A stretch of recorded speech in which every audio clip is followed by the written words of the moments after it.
so far. Going to immigration. So hopefully hindi as tao as last time. But let's see. Actually, hindi kami pumila sa Since check-in. Kasi nag-online check-in na kami. So we just got past immigration. Medyo mabilis this time. Mabilis yung check-in, mabilis yung immigration. Efficient sila ngayon.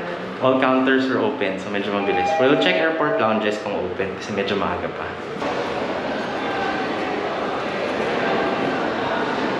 Sarado pa. Maaga pa kasi. It's past 2 o'clock. So wala pang lounges. Downside of being too early, wala kami makainan sa coffee shop. 5 o'clock pa daw open. Kailangan ko ng kape. Wala pang, kahit Starbucks sarado pa.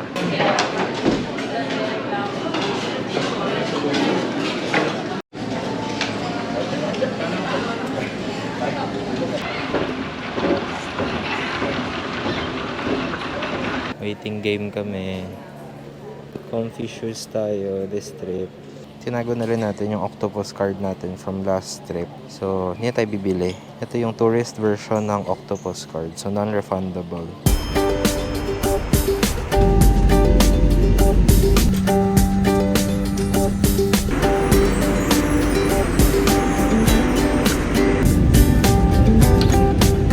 We just landed at the Hong Kong airport. We are back in Hong Kong. Una kami lumabas ng plane. Wala pang tao. Tama ba't hindi daanan natin? Hindi ko ma-assess kung pwede na hindi mag-mask sa airport. Kasi Hindi ko rin sure. Parang naka-mask pa sila eh. Siguro paglabas. Masyado tayo Yun, solo namin. Solo namin yung train.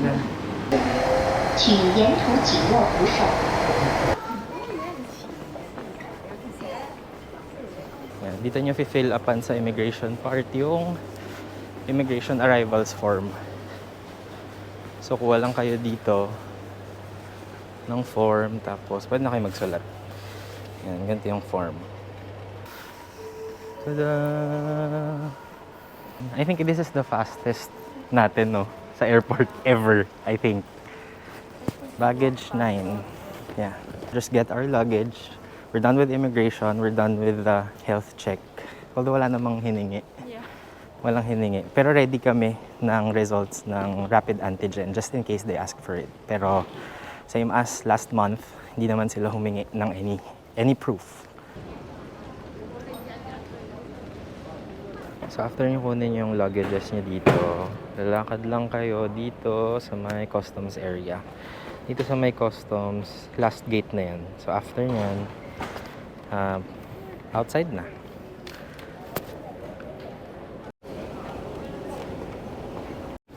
May naiinit. Ang tagal ng maleta namin. Naiinip ako. Where? Hindi na kinaya. Naupo na lang. Medyo matagal.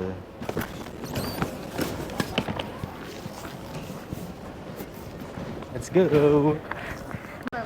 Last stop is customs and then pwede natin claim yung mga dapat i-claim sa airport. So SIM card lang, tapos withdraw tayo, money. Yan, reload lang pala yung octopus kasi we already have yung from last month's trip. We'll just get our SIM card, same as last time. So we booked our SIM cards via Klook. So itong A07, yung Aloha Travel. Ito na yung SIM, Y-SIM. So gagamitin nyo lang siya like a regular SIM. Salpak lang sa phone. And then, upon activation, you'll receive an SMS with a link to register and upload a photo of your passport. Meron din namang QR information dun sa mismong booklet and dun sa mismong counter. May pinapa-photo sila kanina na pwede nyo maging reference. So scratch nyo lang yung card, yung PUK kasi you need that code later. May kasama na ring SIM ejector tool. So no need to bring your own. No need din gamitin yung hikaw nyo para mag-scratch. Hong Kong model na dual SIM pala yung phone ko. I got mine from Macman PH. Link ko na lang din. So again, you're supposed to get an SMS. Kapag wala pa din, restart your phone lang. May ma-receive kayong SMS Meron siyang link. Kailangan nyo pala ng Wi-Fi to access the site. So, latch on lang sa free Wi-Fi ng Hong Kong Airport. Yan. We already have data. Done getting our SIM card. Next is, we'll get money. Get money. We're just looking for HSBC. Kung saan kami nag-withdraw last time. We met John sa may airport kanina sa Manila. Na-recognize niya yung vlog natin. Follow and subscribe. So again, if you need cash, best way is to just withdraw from the ATM. Basta MasterCard, Visa, UnionPay, pwede naman. We got the SIM, we got the money. Time to reload our octopus and then we're heading to the city na. So you can check how much pa yung balance. Okay. Tapos feed lang the money. It's automatic na siya. May laman na ulit yung octopus card natin. So this trip, mas malapit kasi yung hotel namin to a train station. So we'll take the Airport Express. We won't buy any additional ticket. We'll just use our octopus card. Just look for this sign heading to Airport Express. As in right across the arrivals hall. So dire-diretso lang yan. Waiting lang kami dito sa Airport Express Terminal. So, no need to tap pagpasok. So, I think sa paglabas na lang siya. So, again, this time, we're riding the train kasi the hotel is near a train station. Pero, check nyo na lang din kung saan yung hotel nyo, kung anong mas accessible. Kasi yung last hotel namin, mas accessible via bus. Kasi may bus stop na right in front of the hotel. This time, wala. So, mas mabilis yung train. Pero price-wise, mas mura mag-bus. So, if you're willing to walk naman, okay lang. Kasi parang 33 Hong Kong dollars lang ang bus. Ang train, mas mahal. Fit check. Train to Changi, Kowloon in Hong Kong is arriving.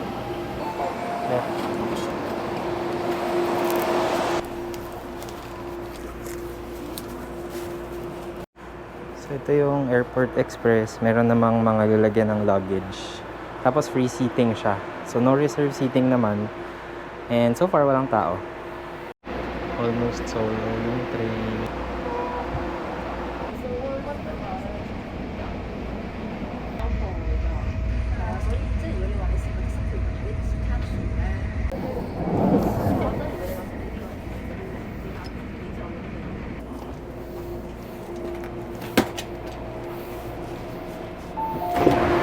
From the Airport Express, bomba kami dito sa Changi Station.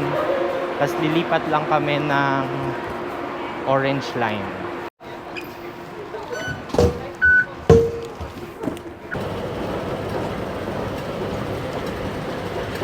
Yan, one station lang from this station, Changi going to Liking.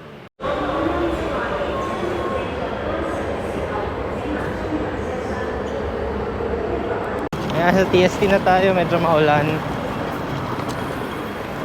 Actually, ambon lang naman. Sana mawala na mamaya. Medyo hassle yung train kasi madaming lipat. Yung bus, pagbaba mo sa bus stop, tapos kung malapit naman yung hotel mo, mas madali. We're walking going to our hotel. I think malapit na dapat yun. We're here.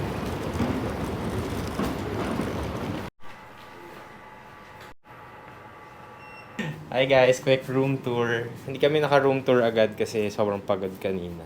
It's at Soravit on Granville. So ito yung room natin. So from the entrance, yan, meron kang big mirror. To the right, yung CR. Relatively spacious naman. There's a rain shower, tapos sink, toilet. Sad lang walang bidet. Then the bed is parang king size, parang king size na bed. Basically, I think dalawang double bed siya na pinagdikit. Yun, that's it. Tapos you have your closet right here. And then, sa baba, meron kang safe at saka personal ref. Yun lang, don't forget to bring mga adapter. Don't forget to bring adapters kasi ayan, yung plug nila is yung pang Hong Kong. Unlike yung sa Park Hotel na merong USB sockets na at saka US plugs.